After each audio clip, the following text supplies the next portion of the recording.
Vasudevaya. Om Namo Bhagavate Vasudevaya. So, Hare Krishna, dear devotees, thank you for joining today. We want to seek the blessings of Radha Madhava, Radha Shyamsundar, Krishna Balaram, Bal Gopal, Gauranitai, Srila Prabhupada, Guru Maharaj, and the assembled devotees. Continuing with the tour of the different holy places in Bharat. Today, we're in the south, in a place called Mannagudi. Don't know how Jayanti found this, because I've never been to this place, never heard of it until now. Rajagopalswamy temple.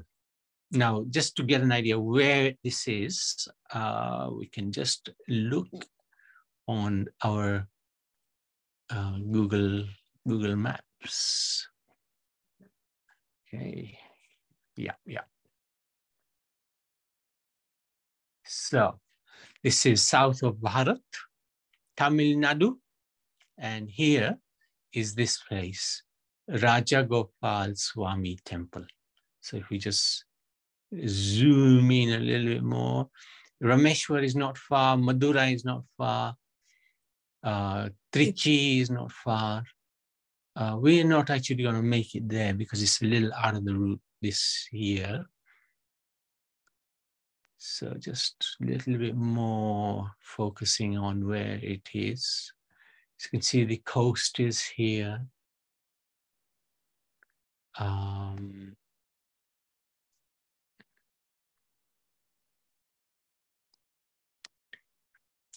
Interesting place.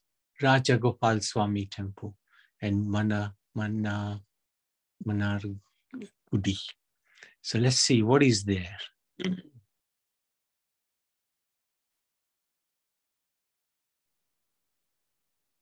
Oh, what's coming up? Sorry. Wrong things coming up. Let me just take this off. Let's try now. Yeah. Good. There we go. You read this? So as you can see, the deity is Krishna there with Gomata. So the top one is as he is, and then the second one is like where it's decorated. And a very nice temple. Yeah. So the history of Mannagudi is centered around Rajagopalswamy temple. The temple has a large gopuram, gateway tower, facing east with the temple tank in the northeastern direction. And the central shrine is located directly in junction with the gateway and the flag post, and approach through a series of pillared halls. The presiding deity is 156 inches tall and is supported in a seated posture with Satyabhama and Rukmini on either of his sides. And there's a big tank or like a pond at the entrance of the shrine where the rainwater is collected. And the temple complex has 16 gopurams, tower gateways, 7 prakarams, outer courtyards, 24 different shrines, and 7 mandapams, halls, 9 sacred tirthams or temple tanks. And the Utsav, or the festival deity, is a bronze figure from the Chola period, and it shows Keshabanda type of decoration, and it's restrained ornamentation, which is typical of the Chola bronzes of the 11th century. And the temple has 1,000-pillared hall. So just have a look at Satyabhama. I think it's this one here. That's it. Satyabhama and Rukmini. Okay. And this is the festival deity that they. Okay. Yeah. The temple priests perform the pujas every day, including festivals. Like other Vishnu temples of Tamil Nadu, the priests belong to the Vaishnavite Brahmin caste. And the temple rituals are performed 4 times a day. The first one is Kalashanti at 8:30 a.m. Second is Uchukalam at 10 a.m. Sayarakshay at 6 p.m. and Ardh Jamam at 8 p.m. Each of these timings comprises of 3 steps. Decoration, which is Alangaram, Naivatanam, which is food offerings, and Deep Ardhanai, which is the waving of the ghee lamps for the presiding deity. The worship involves religious instructions in the Vedas, which is read by the priests, and prostration by or being pronounced by worshippers in front of the temple mast. There are weekly, monthly, and fortnightly rituals. And the major festivals are celebrated in the temple are 18th-day Fanguni Brahmotsavam. And during the second day of this Brahmotsavam, the enactment of the famous story of Krishna taking over the dress of the bathing gopis, and the gopis requesting the clothes back is and Krishna playing the flute is enacted or shown there. And the festival deity is placed in the pinai tree, and the branches of which are hung with garments and ornaments. Another festival is Chariot Festival. It's the most prominent festival of the temple and the surrounding villages. It is celebrated during the Tamil month of Fanguni, which is March, April. And devotees pull a chariot and around the streets of Mannagudi. And the verses from the Nallar Divya Prabhadanam are recited by a group of temple priests, and music made with Nagashwaram, which is a pipe instrument, and Tavel, which is a percussion instrument, is played.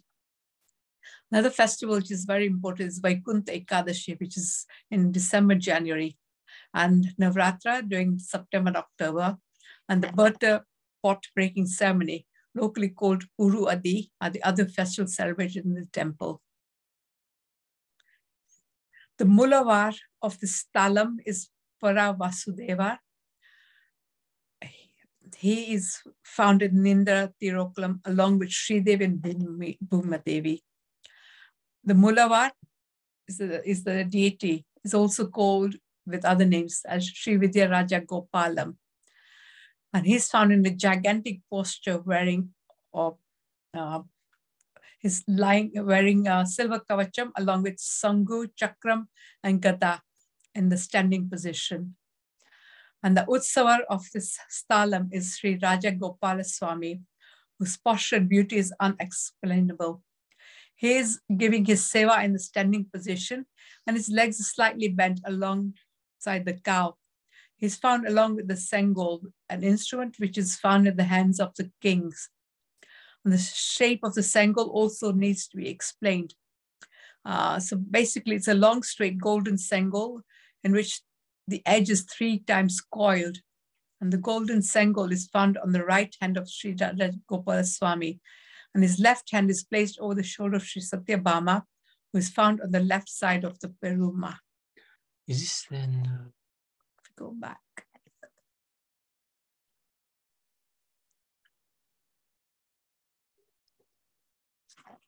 So this is the instrument that they're talking about, holding in his right hand. Yeah. And at the top picture, you don't have Satyabhama and You do. Bhumire, but in the second one you do, where his that must decorated. be Gopal, Rajagopalswamy. Yes. Mm. So there's lots of other deities in this temple, but this is the main deity in the temple. Mm.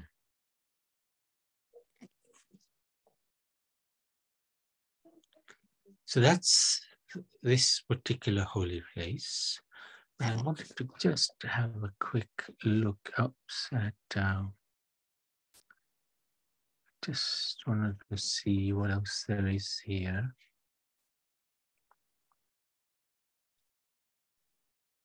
If you just go into that.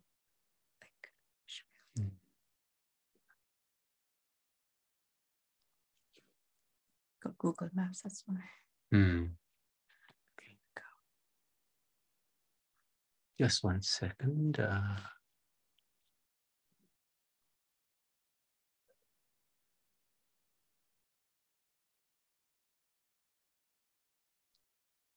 Okay.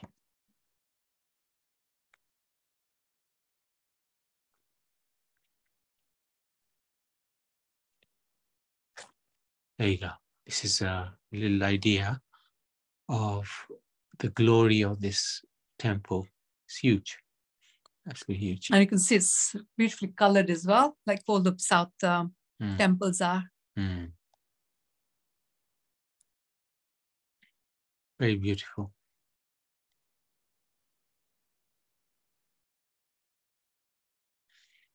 So this gives a good idea of this wonderful temple.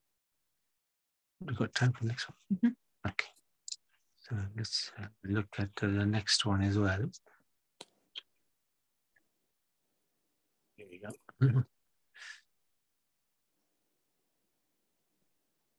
There you go. Prabhuji? Yes, yes. Sorry, I put my hand up. Okay. This the pictures you saw just now, are they all one temple or they're yes? No, all at one same temple from different angle. Different, okay, and it's got different colors on it. Yes, depending on the angle. Yeah, but different gates also have different colors as well. Okay, all right. Yeah, I was just thinking. I said, are they same or they're different? But as you're telling that they're same, but the colors are different on different angles. Yeah, they all look really similar. That's why. Thank you. Yeah, they do. They do. Yeah, true. Hare Krishna. Hare Krishna. Thank you. Thank you for asking. Let me, one thing before we carry on.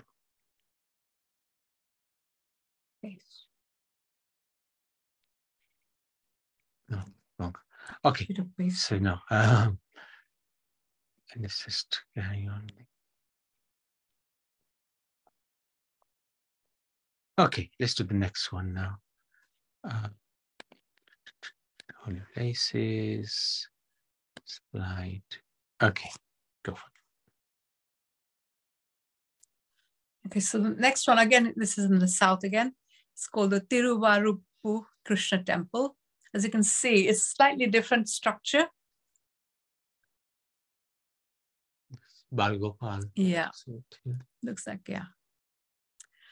So this Thiruvarppu Krishna Temple is located in the coastal line of the Mannagudi River in Thiruvarppu village, and hence that's the name given to the temple. Varppu refers to the cast which is used by smiths to make bell metal vessels. So this deity actually is made of bell metal.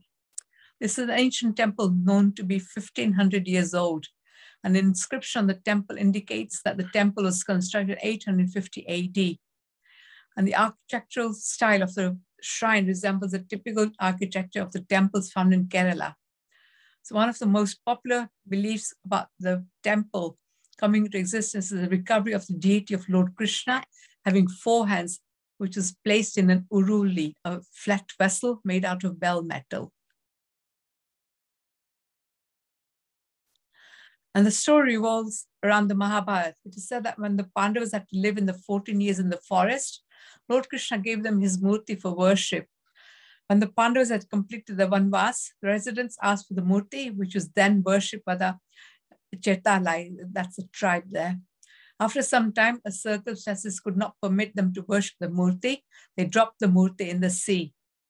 After a long time, when a holy saint was crossing the river, his boat got stuck at one point and the sea dried at that place. And the murti of Lord Krishna was discovered. He took custody of the murti and traveled towards the present location of the temple. And the sage landed at the shore and found one temple without any murti and established the murti there, which is now known as the Thiruvarppu temple. So that's one story. There's another story that says that the Pandavas, after completing the Vanvas, had submerged the murti of Lord Krishna and the Akshay Patra in the sea. Sometime later, some fishermen discovered the murti without the vessel and established it in a temple. Soon natural calamities attacked that place and the murti was washed away by the water. This time it fell into the vessel. And the sage referred above while crossing the sea discovered the murti. Again, on reaching the shore, the vessel with the murti inside was temporarily placed in the Valiya Madam. So on that day, they had only mango pickles and coconut water to offer to the Lord. So later the murti was shifted to the present place. During Aratu, the murti is taken to the Valiya Madam, which is the place where it was originally placed. And the practice of offering mango pickles and coconut water is still carried out.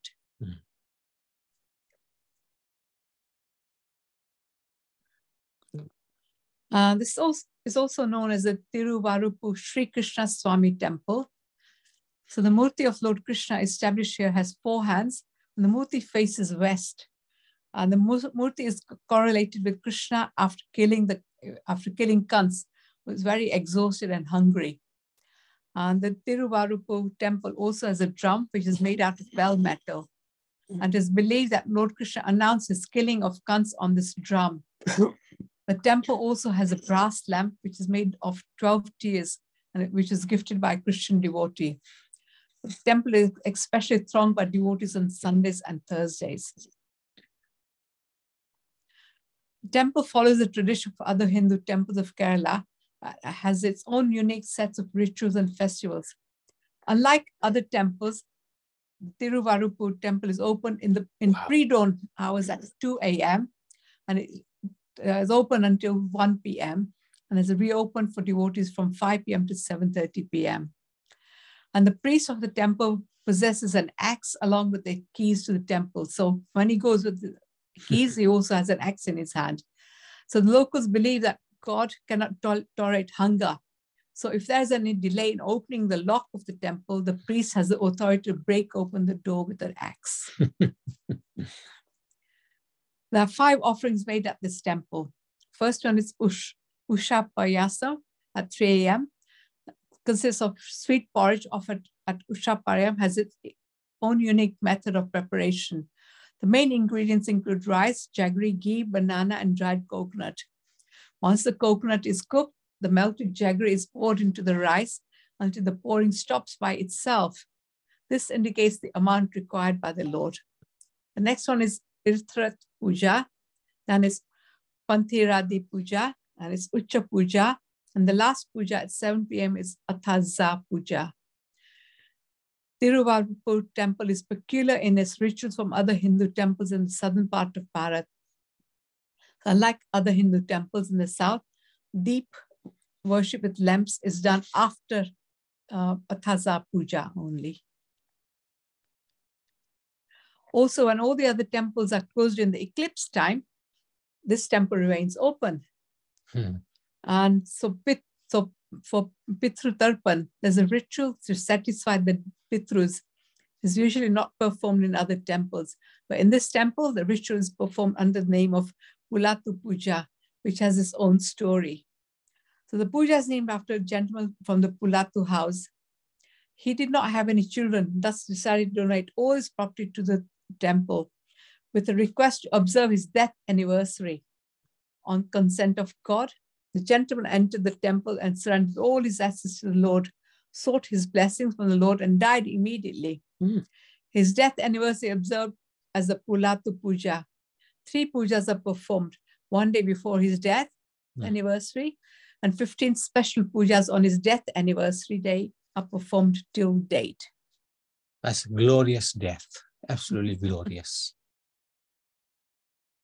And the temple surrounding this particular main temple of Lord Krishna, there's other temples on 4 sides. There's the Kuchabalam, which is a Devi temple, is situated on the east of Lord Krishna's temple. The Shiva temple, known as Shivam Kovil, situated on the north. And the Murti of Nrsimha Swami is also established near the Shivam Kovil. There's a Ganpati, Subramanya, and Sashta temples which stand on the west side of Lord Krishna. So Subramanya is Kartikeya. And Yaksha Gandharva temple stands in the south of Lord Krishna's temple. That's it. That's it. Let's just have a quick look in the internet.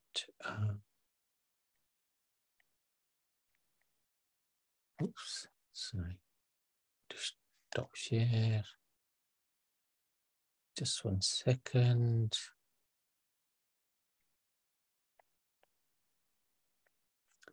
Okay.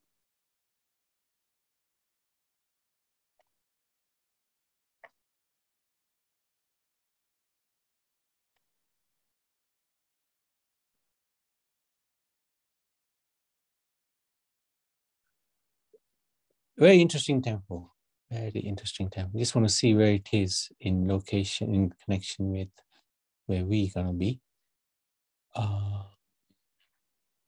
This is the one.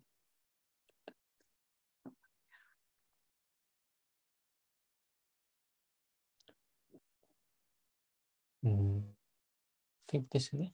Yeah, Kerala. Yeah. Okay. Okay, this is zoom in.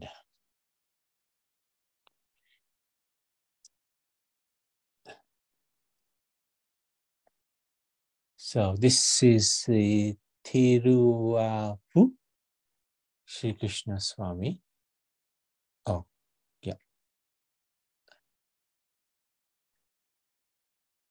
There it is. In relation, this is in Kerala, on the other side of Bharat, Kochi. Here is it, Kochi. Nearest Kochi, and also Kanyakumari. That's where we'll be. So if we were going by car, we could actually pop in here, but it's okay. It's fine. So this is where it is. And in terms of what it looks like,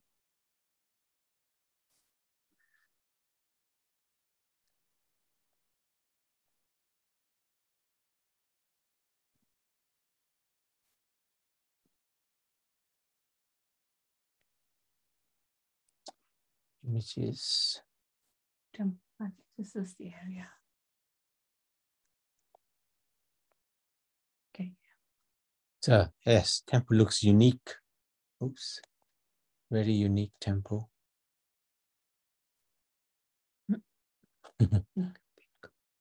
So I don't do anything. Go back. Yeah. There you go. It looks quite amazing actually. It's not like usual South temples with the tall gateways.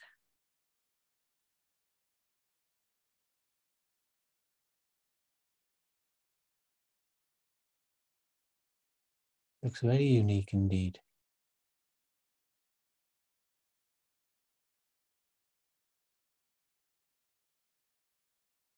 And Kerala is quite green, isn't it, as well?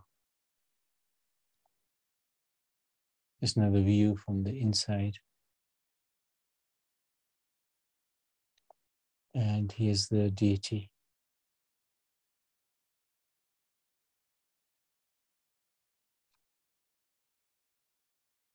And this is a bird's eye view, yeah. Very interesting. Okay. So, unless there's any questions, we can stop. Thank you, everybody. Holy places in Bharat ki jai.